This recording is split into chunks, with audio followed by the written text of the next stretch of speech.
କରିବା ଏବଂ ଯାଇଛି ମାନସରୋବର ଦେଇକିରି ଯାଇଛି କୈଳାସ ଦେଇକିରି ମୋ ଜୀବନରେ ଠାକୁର ସ୍ଥାନ ସବୁ ପୁରା କୈଳାସଠୁ ଅମରନାଥ ପ୍ରଭୁ ନେଇ ଦର୍ଶନ କରେଇ ଦେଇଛନ୍ତି। ତେଣୁ ମୁଁ ଆଜି ଆପଣମାନଙ୍କୁ ଜଣେଇ ଦେବାକୁ ଚାହେଁ, ମୋର ସାନ ଭାଇ ନିରୋଧ କୁମାର ରାଉତରାୟ ଗୋଟେ ଭଲ ଚାଷୀ, ଏଥର 150 ବସ୍ତା ଧାନ ମଣ୍ଡିରେ ବି ଦେଇଛି। ବିଲକୁ ଦିନକୁ 12 ଘଣ୍ଟା 14 ଘଣ୍ଟା ଯାଏ, ପନିପରିବା ସବୁ ତାର ଖାଲି ଦେହାନ୍ତ ହେଇଯାଇଛି।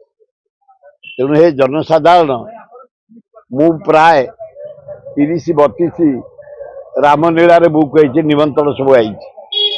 ଫଲ୍ ଲାଇଟ୍, ଡେ ଲାଇଟ୍, କ୍ରିକେଟ ଆଇଛି 10-12ଟା, ଫୁଟବଲ ଆଇଛି 10-12ଟା, ମେଳା ଆଇଛି 10-12ଟା, ଆଦିବାସୀ ମେଳା ଆଇଛି 10-12ଟା।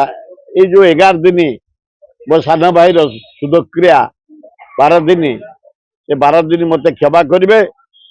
ମୋ ପ୍ରତିନିଧି ଯେହେତୁ ଅନୁଷ୍ଠାନ ନିମନ୍ତ୍ରଣ କରିଛି, ପହଞ୍ଚି ଅନୁଷ୍ଠାନରେ, କିନ୍ତୁ ମୁଁ ମୋ ସାନ ଭାଇର 14 ସଂକୀର୍ତ୍ତନ ସରିଲେ ମୁଁ ଆପଣମାନଙ୍କୁ ଗାଁରେ ଯାଇ ଦେଖା କରିବି।